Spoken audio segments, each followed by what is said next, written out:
The 1982 film Extra Terrestrial, or E.T., directed by Steven Spielberg, is a sci-fi film about a young boy named Elliot who befriends an alien, but the government wants to capture him and take him away.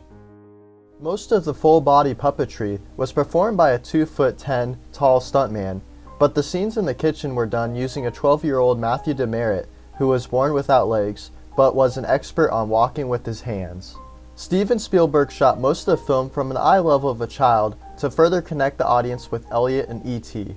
The end of the film was one of the most significant musical experiences for composer John Williams. After several attempts were made to match the score to the film, Steven Spielberg took the film off screen and encouraged Williams to conduct the orchestra the way he would at a concert. He did, and Spielberg slightly re-edited the film to match the music, which is unusual since normally the music would be edited to match the film. The result was Williams winning the 1982 Academy Award for Best Original Score. The filmmakers had requested that M&M be used to lure E.T., but the Mars company denied the request, fearing that E.T. was so ugly he would frighten the children.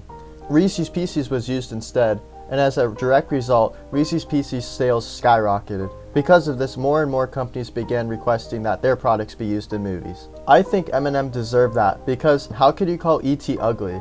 I mean, how could you call such a bony, Jabba the Hutt looking alien ugly? E.T.'s voice was provided by Pat Welsh, an elderly woman who lived in Marin County of California. Welsh smoked 2 packs of cigarettes a day, which gave her voice a quality that sound effects creator Ben Burtt liked. She spent 9.5 hours recording her part and was paid $380 by Burtt for her services. Burtt also recorded 16 other people and various animals to create E.T.'s voice. These included Spielberg, Deborah Winger, Burtt's sleeping wife, who had a cold, a burp from his USC film professor, as well as raccoons, sea otters, and horses.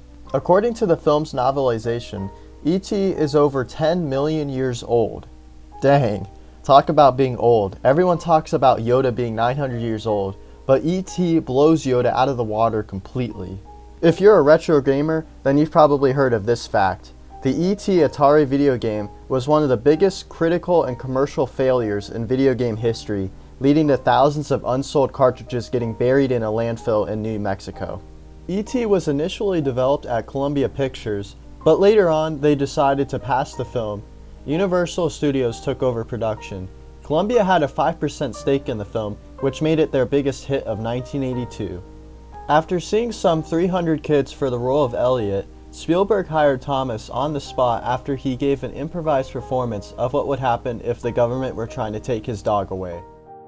If you made it this far into the video, then make sure to like and subscribe so you don't miss out on the next video. Thank you guys so much for watching, and I'll see you in the next one.